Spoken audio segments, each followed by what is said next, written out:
Hello everyone, আসসালামু আলাইকুম। ইচ্ছেডানা থেকে আমি আশুরা। আপনারা সবাই কেমন আছেন? আমি আলহামদুলিল্লাহ ভালোই আছি। তো সকালটা আমার এদের দিয়েই শুরু হয়।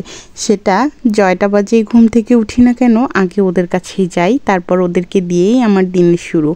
তারপর আমার কিছু মুরগি আছে, আপনাদের সাথে শেয়ারও করেছিলাম। তো আমি ওই মুরগিগুলোকেও কিছুটা সময় দিই, হয়তো দেখি ওদের খাবার আছে কি না বা ওদের ঠান্ডা লাগছে কি না, এরকমটা দেখে তারপর আমি সকালের নাস্তায় চলে আসি। তো ম্যাক্সিমাম সকালের কাজ আমি একটুখানি রাতেই গুছিয়ে রাখি, যেহেতু এগুলোতে আমাকে একটু সময় দিতে হয়। যদিও আমার হাজব্যান্ড করেন, এখনও মুরগির বাচ্চাগুলো ছোট, ওভাবে ওদের কাজ করতে হয় না, তারপরও দুজন মিলেই করি যাতে চাপ না হয়। তো গ্রামে থাকি শহরে বাড়ি রেখে, তো গ্রামে থাকলে তো গ্রামটাকে একটু কাজে লাগাতে হবে, তাই না? আর তাছাড়া গাছপালা লাগানোটা আমার এক ধরনের নেশা বলতে পারেন। তো সকালবেলা খাচ্ছিলাম একদম সাদামাটা খাবার, ঘি মুড়ি আর চা। তো অনেক দিন পর খেয়েছিলাম, খুব খেতে ইচ্ছে করছিল অনেক দিন ধরেই। তো তারপর দুপুরের রান্নায় চলে এসেছি। এই তো আলু ভেজে নিচ্ছি, আজকে বড় আলু ছিল না বাসায়, শেষ হয়ে গিয়েছিল, তাই ভাবলাম যে একটু ছোটো আলু দিয়েই রান্না করি। তো এই আলুগুলো খেতে বেশি ভালো হয়, কিন্তু ঠান্ডা হয়ে গেলে একটু শক্ত শক্ত হয়ে যায়।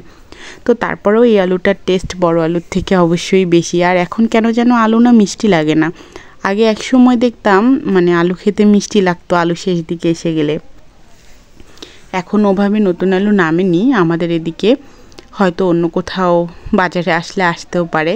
তো আজকে একটা দেশি মুরগি রান্না করছি। মুরগিটা একদম ছোট ছিল, তো মুরগিটা একদম মানে দেখেই মনে হচ্ছিল এটার রানটা একটু ভালো করে নেই, একটু দেখাই আর কি। রানটা এত ছোট ছিল, তবে দেশি মুরগি ছোট হলেও খেতে বেশ ভালো হয়। বাজারেই কেনা ছিল, কিন্তু মুরগিটা মানে একদম মাংসটা দেশি হলেও দেখে ভালো মনে হচ্ছিল। দেশি মুরগির তো কালারই আলাদা হয়, আসলে খেতে বেশি ভালো লাগে।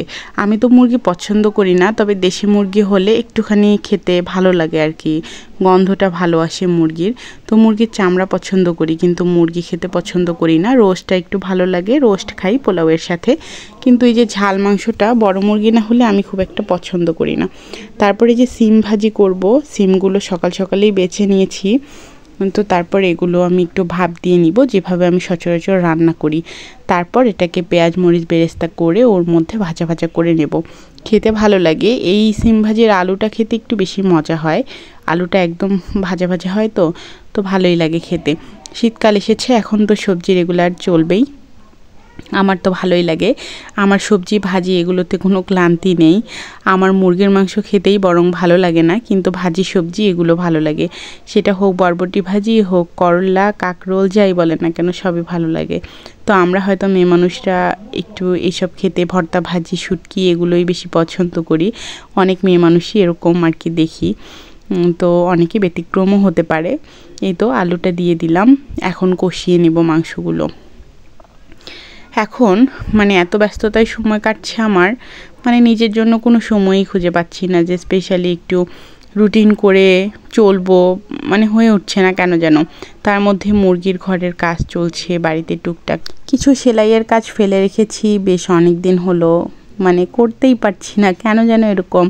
খুব বেশি সময় সংকট মনে হয়, আর যেটুখানি সময় পাই মনে হয় একটু শুয়ে রেস্ট করি বা একটু ফোন স্ক্রল করি, মানে এটাই আর কি। যদি আমি ফোনে একটু সময় না দিই তাহলে হয়তো অন্য কাজগুলো গুছিয়ে নিতে পারি। আর এটা তো একটা বদনেশা, হাতে নিলেই এটা মিনিমাম আধা ঘন্টা 1 ঘন্টা তো লাগবেই, এটা হয়তো সবারই হয়। মানে কোনো একটা কাজে যাব বা করব, ভাবছি যে না 5 মিনিট পরেই যাই, তো 5 মিনিট বলে যখন ফোনটা হাতে নেই সেখানে 20 মিনিট 25 মিনিট চলে যায়, তারপর ভাবি আরে দেরি হয়ে যাচ্ছে। তো যাই হোক, শাশুড়ি মা আছেন, উনিও যথেষ্ট হেল্প করেন আমাকে। আজকে এই যে সিমের আলুগুলো উনি কেটে দিয়েছেন, ধুয়ে দিয়েছেন, রেডি করে দিয়েছে। তো একা হাতে তো একটু তাড়াহুড়ো হয়, তো বলছিলাম যে আমাকে একটু কেটে দেন, সুবিধা হয়। ওনার একটু হাতে প্রবলেম, তো তাই ওভাবে কাটতে পারে না। আমি সচরাচর কাটাকুটিগুলো করি, তারপরেও মাঝে মাঝে করে দেয়, আমাকে হেল্প করে। আবার আমি ওভাবে বলি না সব সময় যে একটু করে দেন, কেমন যেন লাগে। যাই হোক, আজকে খুব ইচ্ছে হয়েছে পোড়া বেগুনের ভর্তা খাবো। তো অনেক দিন ধরেই পোড়া বেগুনের ভর্তাটা খাওয়া হয় না, শীতকালে যেন বেশি মজা গরম ভাতে। তো মরিচটা আর কি দিয়েই দিচ্ছিলাম বেগুনের ভিতর, যেহেতু আমার গাছের ছোট ছোট মরিচ, ভাবছি যে বেশি ঝাল হয়ে যায় কিনা। তারপরও বোধ হয় 5টা মরিচ দিয়েছি দুটো মিলে। তারপরে এই যে আগুনের মধ্যে দিয়ে দিয়েছি, বেশ সুন্দরভাবে সিদ্ধ হয়েছে। তো এই ভর্তাটা আমরা 3জনই খুব বেশি পছন্দ করি। আমার শাশুড়ি মা বোধ হয় পছন্দ করেন না, ওনারটা ওভাবে জানি না, মানে কমই পছন্দ করেন আর কি। আমার শ্বশুর আব্বু, আমি, আমার হাজব্যান্ড, আমরা 3জনই খুব পছন্দ করি। তো ভাবলাম যে একটুখানি করি, যেহেতু বেগুন আছে আর বেগুনগুলো দেখে বেশ ফ্রেশ মনে হচ্ছিল। আমার বোকামি হয়ে গেছে, আমি 3টে না দিয়ে 2টো বেগুন দিয়েছি। এটা তো অল্পখানিক হবে, তার মধ্যে আবার বেশি পুড়ে গেছে, তো এতেই ফেলতে হয়েছে অনেকটা। তারপর ভালো করে ধুয়ে আমি এগুলো পরিষ্কার করে নিয়েছি।